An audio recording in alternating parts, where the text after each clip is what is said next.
The story of how I developed psychosis. So I had been depressed, like full-blown depressed, for about 3 or 4 months. It was around New Year, and I remember thinking, God, I don't want to start the year feeling like this. I had discovered at this time that if I cross-stitch, I can enjoy freedom from the like it was my only bit of solace. Everything that I did outside of cross-stitching, every single thing that I felt or thought was awful. And I remember cross-stitching early hours in the morning, thinking, well, I don't want to stop this because I don't want the horribleness to return. And I could tell neither did my brain or my subconscious, so I wasn't tired. I just carried on. And then found, I don't know what time in the morning it was, about 6 or 7 in the morning, that my mood had lifted.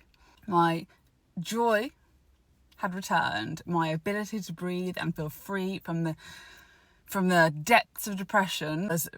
I was free again. I was essentially high from the chemicals in my brain and was so relieved. And this was the start of the derailment. Because I was so overtired and hadn't slept properly for a long time at this point, I would see bits of hallucinations, little bits of like funny things in my vision. I had little funny thoughts. I loved them.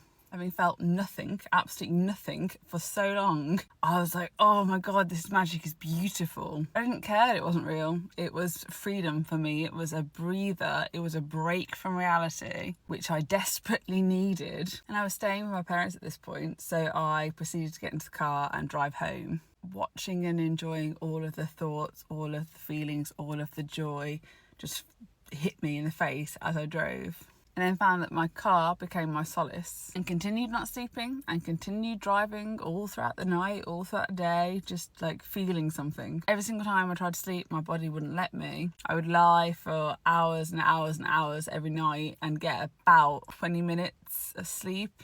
And I kept following my urges. I kept following the things that came to me. I kept following what I thought were signs from the universe. Kept interpreting random events to mean significant things. I kept seeing people on phones and looking at me and assuming that someone I thought of was on the phone talking about me. I just added up everything and made it into a story, just made it make sense and made it like a relevant, significant detail. This comforted me and I felt in control. I felt powerful. I felt like I knew everything. I felt like I'd cracked it. After having felt nothing, this was just beauty. I was like, but I'm better than this. And here I was being better than that. And then I had the urge to drive back down to Reading. I live in Birmingham, I'm from Birmingham, but I went to university in Reading to study philosophy, which has been really helpful navigating this path. So I forgot to mention my story, the whole big shebang that started this whole thing off. The day after I finished my degree, I came back home to Birmingham, met my best friend Rebecca, went to the bus stop to go to town to go to a hen party.